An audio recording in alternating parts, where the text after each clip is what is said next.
Hello and welcome back to Steve's Media. This is the first video I've had a chance to record for the last few months. Basically, just being really busy. October, I was doing my whole horror month, and then November, took a little break. No media hunting, no media watching, because I've gone through that many. And all through December, I was busy with work as we were on the final push towards Christmas. The last shift I worked for the Christmas period was just yesterday, which shows you how busy it's been. But I'm back, and it's going to be the first of a few videos to come this month, just to get back into the swing of things. This is going to be my Christmas haul. Got quite a few bits of media, just mainly comics and Blu-rays for Christmas, so I'm going to show these off now. Over the next couple of weeks I'll be having a couple of little outings, because I got a fair bit of money and vouchers for Christmas, so I'll be picking things up as they go on. Well, we'll start with this Christmas haul, and we'll start with the graphic novels that I got. And the first one I'm going to show you is one. It was a short mini-series that I'd actually bought the first issue of and never got around to picking up the rest of them. It was only a 4-issue mini-series, but I've seen this was getting a full graphic novel release, and the cover struck me straight away and knew I had to pick it up. Excuse me, and that is Ghostbusters Get Real. And what this basically is a short issue miniseries that features the Ghostbusters of the IDW releases that get sucked into a weird dimensional portal and wound up in the real Ghostbusters cartoon world by this villain right here. I can't remember. It's got in the back here, Proteus. What it basically is the two sets of Ghostbusters teaming up, and if you look at the cover is designed after the old real Ghostbusters VHS releases from back in the day, which is why I was instantly drawn to it. And it's got, look there in the back of it, it's got some lovely artwork of all the alternate covers. For example, this one right here, I can just get it up, is almost designed like the Ghostbusters film trailer poster. This one was one of my favourites. Cutesy Mr. Stay Puft figure on a blister card, almost like the Funko designs. So yeah, I'm looking forward to reading through the rest of the storyline and revisiting the first issue. And the second graphic novel, this was really an interesting one for me, because these two franchises are two of my favourites from when I was growing up, and when I seen this was coming out and what it is, this was a must have for me. and that is Batman crossed over with Teenage Mutant Ninja Turtles. And this is one of the first crossovers between IDW and DC. And this, I'm not sure whether this is a long form series, but this particular hardback novel collects the first 6 issues of the monthly series. Basically,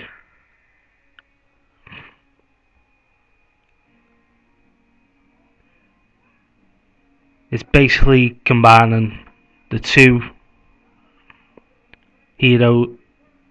the Turtles and Batman in one big storyline.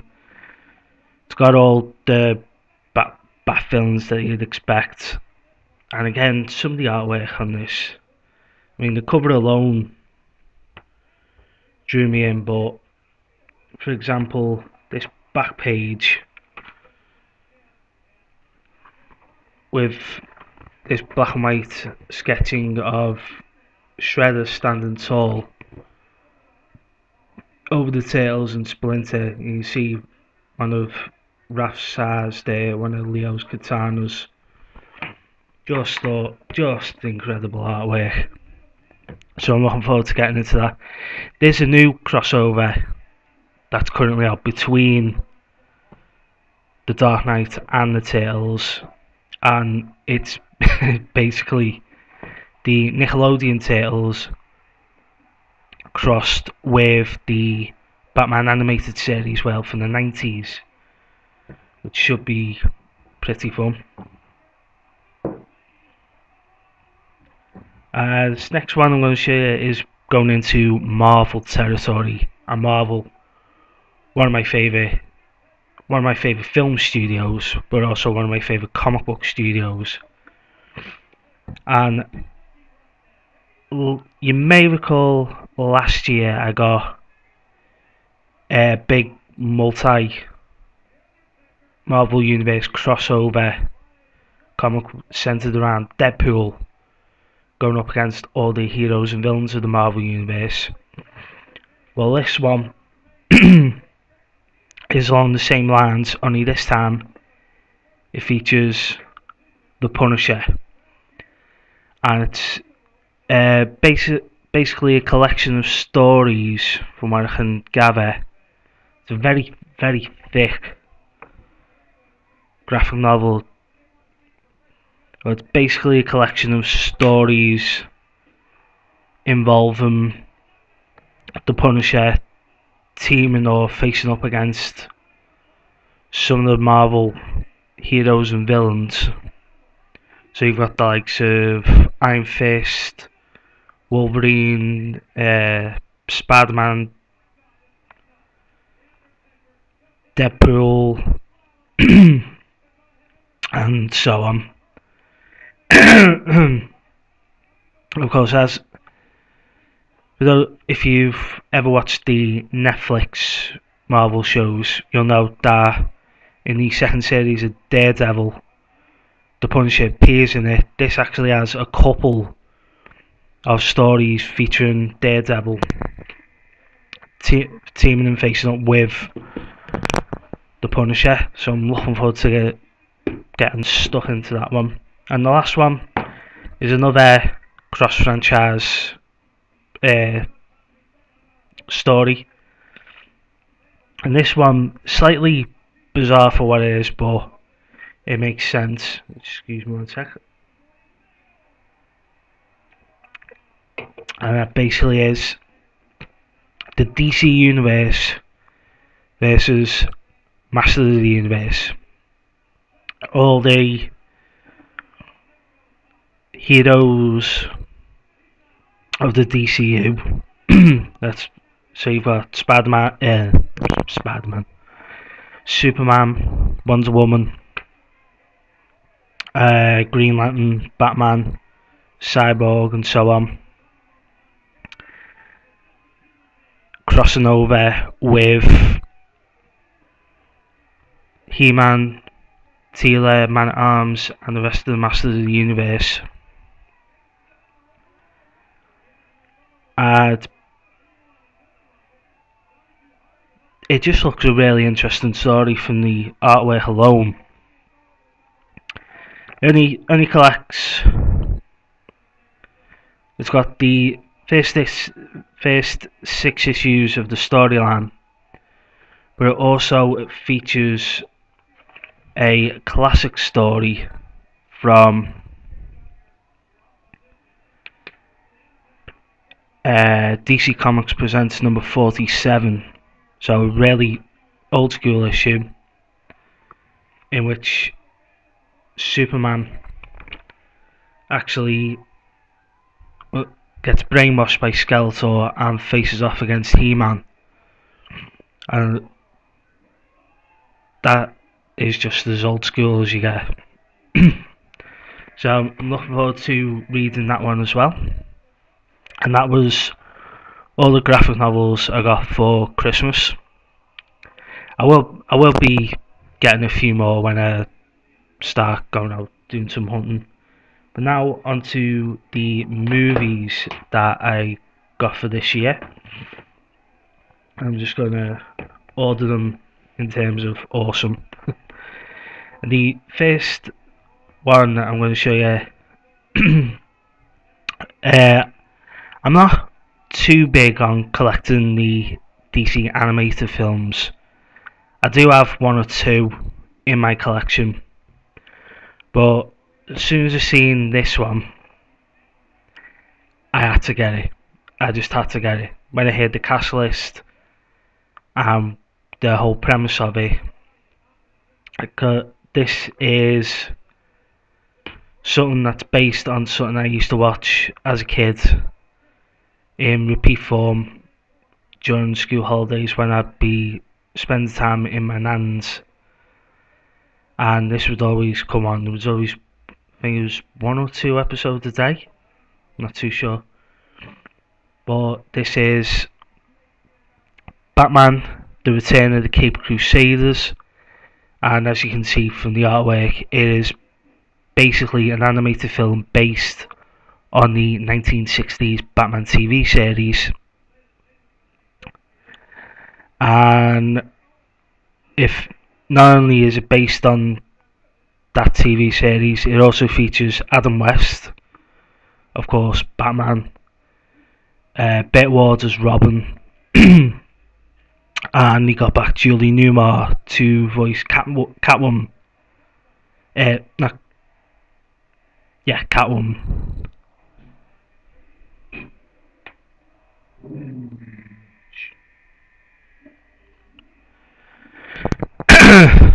You may have heard the slight growl there, sorry, that was my little dog.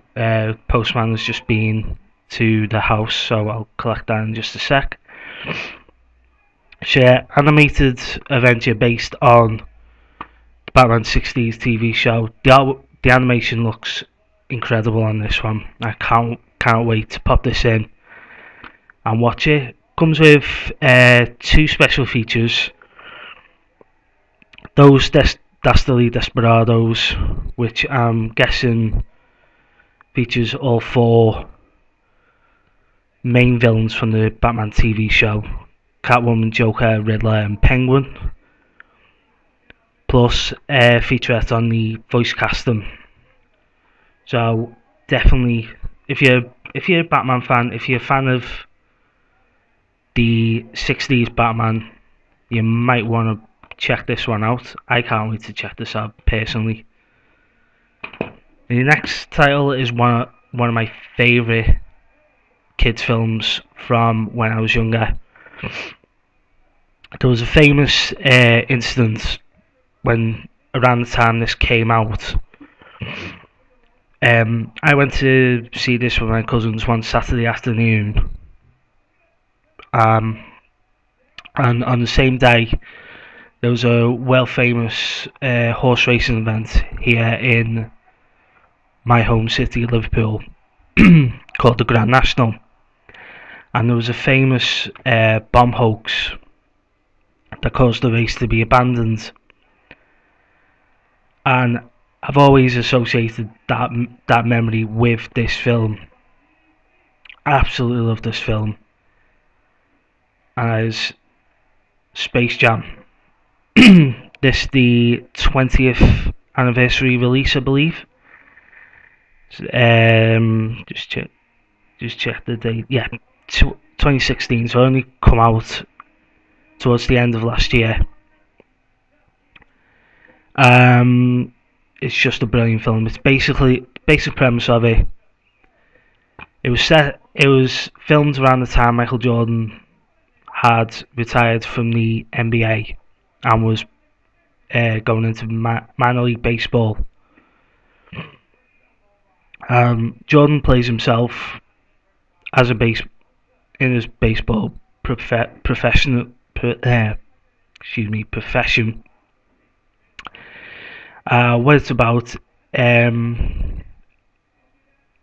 is a group of henchmen for the boss of a attraction called Moron Mountain.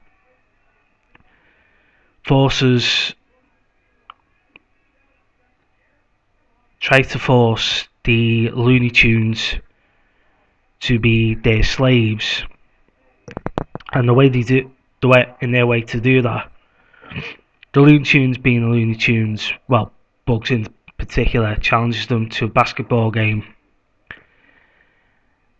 and by nefarious means, the Nerd Ducks, as they're called, steal talent of 6 top NBA players and become super buff, super powered monsters. So the Looney Tunes track down Michael Jordan to help coach them and play with them, and it just goes from there. It's just an awesome film. If you've never seen it, pick this release up and check it out. As far as the special feature goes, brilliantly, it's got a commentary with Bugs and Daffy and the director Joe Pytka. 2 featurettes. A featurette called Jamming with Bugs and Michael Jordan. 2 music videos. Fly Like an Eagle by Seal, which plays over the end credits, and Monsters anthem Hit 'em High. For some reason it doesn't feature the most famous song from this film, which is R. Kelly's I Believe I Can Fly. It also comes with the trailer. I watched this recently when because I do have it on DVD. I've had it for a few years now on DVD, so I'm definitely looking forward to revisiting it and seeing how the high def transfer looks on that. The next title is one from Arrow Video. This is more of a bland pickup because I know very little about this. All I know is it's a horror film. It's a vampire horror film, and that is the Count Yorga collection. Comes with 2 films, which is Count Yorga Vampire and The Return of Count Yorga. Basically, just trying to read the synopsis. It's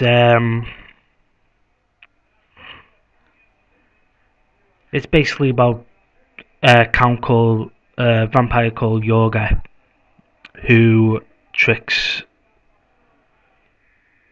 women into joining seances, and it goes on from there. As I said, I know very little about these films, so I'm definitely looking forward to checking in and as with all Arrow releases, packed with special features. Both films are high-def digital transfers from the original MGM films. There's mono audio, subtitles, brand new audio commentaries for both films by David Del Valle and C. Courtney Joyner. An interview with Kim Newman, who's a British expert on all things horror. A stills gallery, theatrical trailers, and as if you've never seen an Arrow release, it always comes with alternate artwork, which is usually the brand new commission, which is what the cover is. And on the flip side is the alternate artwork, this being just for the original film. And it also comes with a art card for one of the next Arrow releases, which is a Japanese film that doesn't really say, and it's got some of the other films listed on the back.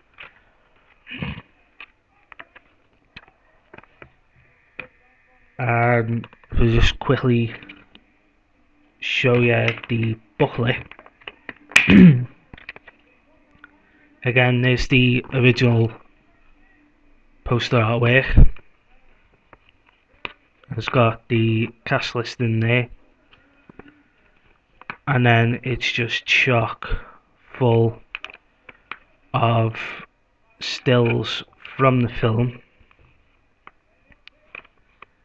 And on the front of the booklet is Yoga. So definitely can't wait to check that out. I probably will leave that more towards next October and watch that during my horror month. As the next title,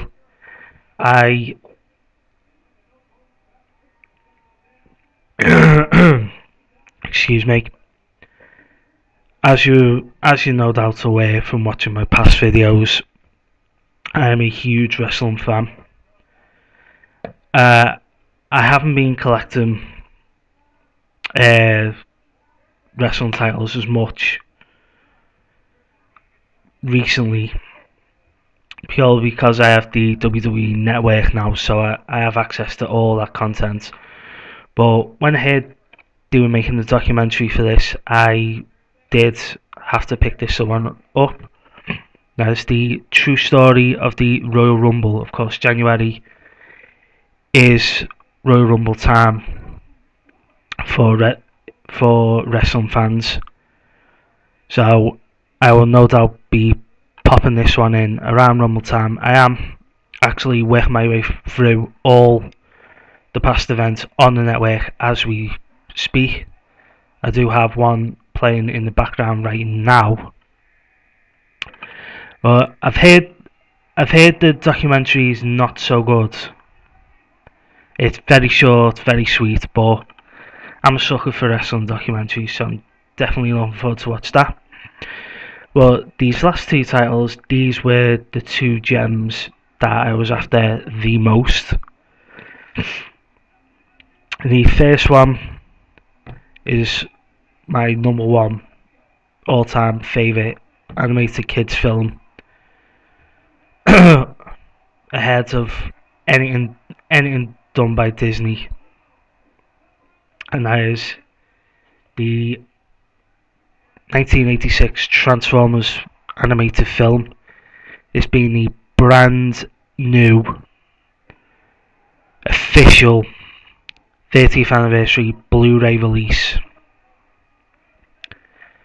And when I saw this was coming out, this went straight to the top of my list of must-haves, because I've been wanting to get this on Blu-ray for years. The original Blu-ray release that come out a few years ago is very hard to track down. It's very pricey to track down. So when I read that Shout Factory were not only bringing this out in the US but bringing it over here, it was straight on the list. It comes on this nice little J card that just slips right off and shows off this steelbook artwork is just absolutely stunning. As you can see, it's got, I believe that's Unicron in the background. Front and centre, of course, Optimus, Hot Rod. You've got both forms of Megatron on the cover. His original form as Megatron and his reform as Galvatron. Of course, Starscream lurking in the background. And on the back has got the classic Optimus Prime line, "Till all are one." And then there's the two discs, which are the artwork's basically the centre of Unicron with the title. And there's two versions of the film. It's the widescreen version on this disc and the full frame on the second disc. And there's no real inside artwork other than the Autobot, and under the discs here is the Decepticon symbols. But for this 30th anniversary transfer, the extras, they've just packed them. The high point of it is the brand new documentary looking at the making of this film called Till All Are One. It features interviews with the cast and crew and basically most of the people that worked on it, including story consultant Flint Dill, cast members Greg Berger, Susan Blue, Neil Ross, and Dan Gilvezan. Of course, Stan Bush, who wrote two of the iconic themes for this film, and the composer of the soundtrack, Vince DiCola. So I might actually pop the documentary in tonight and watch it. It also includes audio commentary with Nelson Shin, who directed the film, Dill, and Susan Blue. It's got a few featurettes, storyboards, and all the trailers and TV spots. It goes without saying, if you've never seen this film, and why haven't you? Because it's fantastic. Get this release and watch it. It is amazing. Well, not as amazing as this last one. This is the holy grail of my collection. This is my all-time favourite movie franchise, without question. Of course, it's a bit of a poignant time for the fan base, considering one of its biggest stars has recently passed away. I am, of course, talking about Star Wars, the complete saga, finally in my collection. This is the second release of this, with the embossed Darth Vader cover, which is the one I wanted to get the most. Of course, I was referring to the recent sad passing of Carrie Fisher, who played Princess Leia. This is just an incredible release. Of course, Disney now own the franchise, and they've knocked it out of the ballpark with their two recent films. Last year's The Force Awakens, 2015's The Force Awakens, which continued the story one of my favourite films of that year. And just last month, Rogue One was released, one of the spin-offs. Again, it's the number one film, their biggest grossing film of all time. Just incredible. They will be getting added to my collection at some point, so I can build up every film in the saga. Well, this release is a huge 9-disc set. And you've got disc 1 for The Phantom Menace, episode 1, which features Master Yoda. You've got Count Dooku for Attack of the Clones, Palpatine in his human form for Revenge of the Sith, and then we go into the original trilogy discs. You've got Obi-Wan for A New Hope, Chewie for Empire Strikes Back, and the Dark Lord himself, Vader, for Return of the Jedi. And then on the bonus discs, they've gone with C-3PO for the episode 1 to 3 extras, Lando for the original trilogy extras, and R2-D2 for the documentary disc. And it comes with this little booklet that explains some of the extras on there. As far as the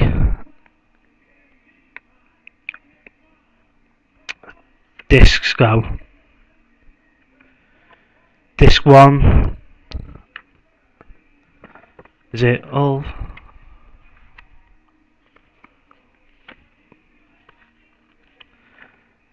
All the extras are on the bonus discs. They're not on the actual films themselves. The films are bare bones, I believe. I haven't actually checked them out yet. But bonus disc 1 for the prequel trilogy, you've got deleted scenes, concept arts, interviews for all 3 films. Same with the original trilogy on bonus disc 2. But bonus disc 3 where it really shines, because there's a ton of documentaries. You've got the making of the original film, the special effects for Empire Strikes Back hosted by Mark Hamill, classic creatures looking at Return of the Jedi, the anatomy of a dewback, which looks at the how they recreated the dewbacks from being immovable puppets back in 1977 to being updated for the special edition releases in 97. I look at the 501st Legion, the Star Wars fan base. I look at the tech of Star Wars. 30th anniversary look back with George Lucas, Irvin Kershner, Lawrence Kasdan, and John Williams on The Empire Strikes Back. And the one extra from this set that I've already viewed is the Star Wars spoofs. It's basically a 90-minute compilation of every nod, appearance, every nod to the franchise, every guest appearance by a character on the franchise from the franchise on different TV shows, spoofs and whatnot. So it's got the likes of, it's got clips from Spaceballs, which is the most well-known Star Wars parody. Robot Chicken, The Simpsons, How I Met Your Mother,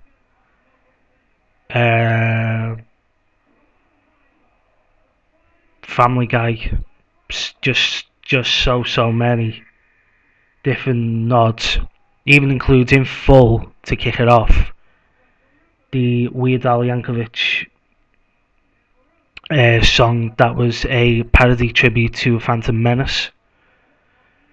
So I can't say more than needs to be said about Star Wars. It's hard to believe anyone has never seen a Star Wars film, but if you've never seen them, pick this set up.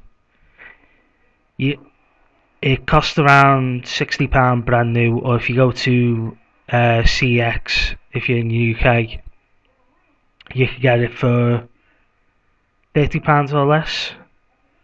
Absolute steal. You get a 9 disc of content, all the films, boatloads of extras.